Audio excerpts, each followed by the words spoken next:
Bonjour et bienvenue dans cette minute de Sarah. Vous voyez, mes écouteurs classiques sont revenus. J'ai trouvé que c'était le plus simple finalement. Et donc vous allez me retrouver aussi à une distance que vous préférez d'après les commentaires que j'ai reçus. Euh, cette minute de Sarah, elle est sur un sujet qui est un petit peu particulier, qui est l'écart entre la façon dont on se voit et la façon dont les autres nous voient. Euh, on s'est rendu compte de choses qui sont intéressantes. C'est que, par exemple, plus quelqu'un a un poste élevé, et plus l'image que cette personne va avoir d'elle va être déformée. D'autant qu'il n'y aura pas de feedback des gens à cause du pouvoir de la personne. Les gens n'oseront pas donner feedback, n'oseront pas corriger des comportements et la personne va créer une image d'elle qui est très déformée. Oui, c'est ça, très déformée et pas du tout adaptée à ce qui se passe en fait. Il y a une chose qui, euh, qui est classique, vous savez, quand vous vous regardez dans un miroir, en fait, votre image est inversée. Ça veut dire que on ne se voit jamais comme les autres nous voient. On n'a pas la même vision de nous-mêmes. De la même façon, on ne s'entend pas. Le son de notre voix dans notre boîte crânienne est déformé. On n'entend pas notre voix. Pour s'entendre, il faut vraiment s'enregistrer. Démarrage, quand j'ai fait des vidéos où j'ai vu à la fois mon image et entendu ma voix, j'ai dit oh, c'est difficile. Et après, on lâche, hein. Mais voilà, on ne s'entend pas. Le son que l'on a de notre voix est déformé complètement par rapport à ce qui est dans la réalité des autres.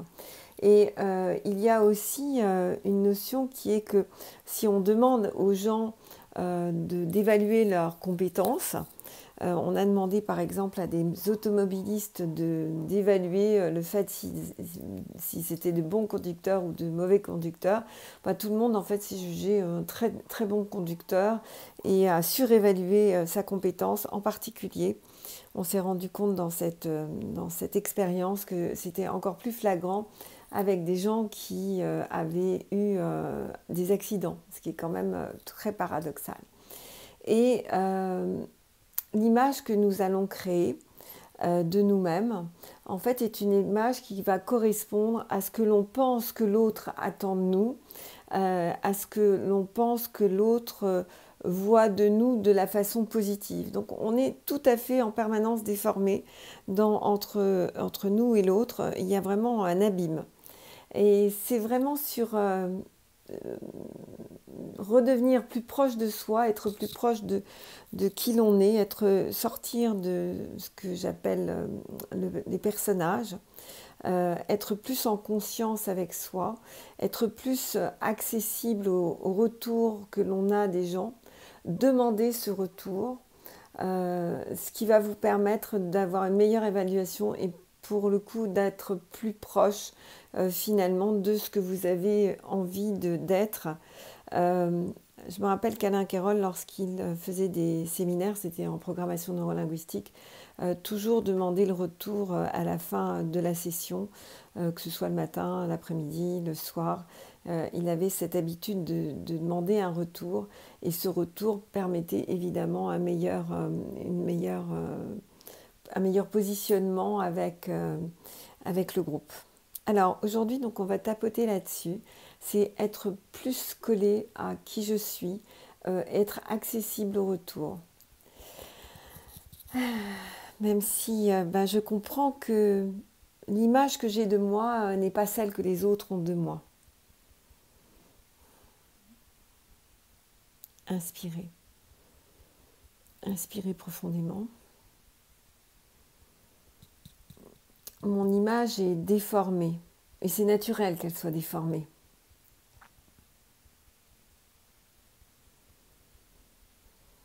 Inspirez.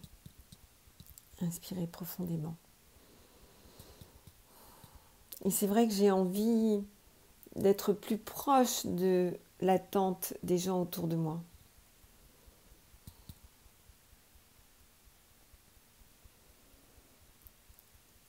Inspirez. Inspirez profondément. Alors, si je prenais le temps pour demander un retour,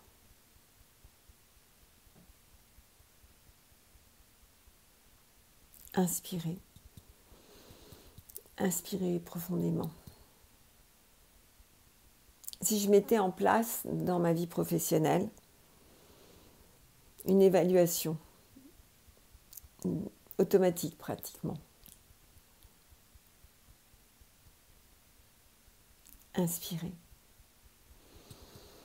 Inspirez profondément.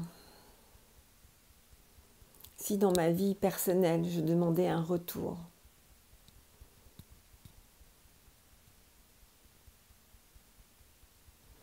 inspirez. Inspirez profondément.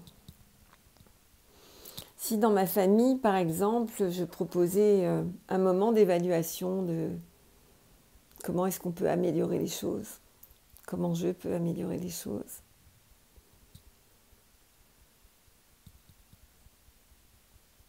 inspirez. Inspirez profondément.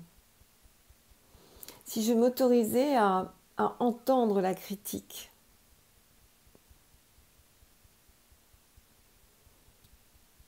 inspirez.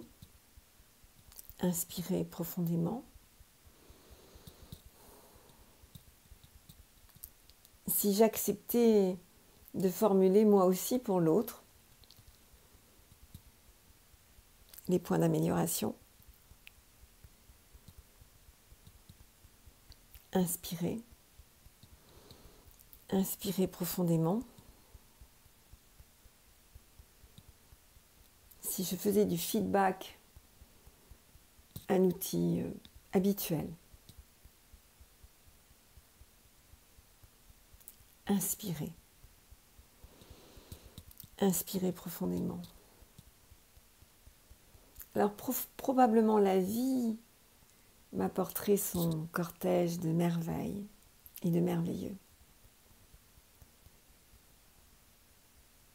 Inspirez. Inspirez profondément. C'est ça exactement. Alors, c'est la mission de cette semaine. Ça va être de poser des feedbacks, de proposer aussi que les gens vous fassent des feedbacks, des retours.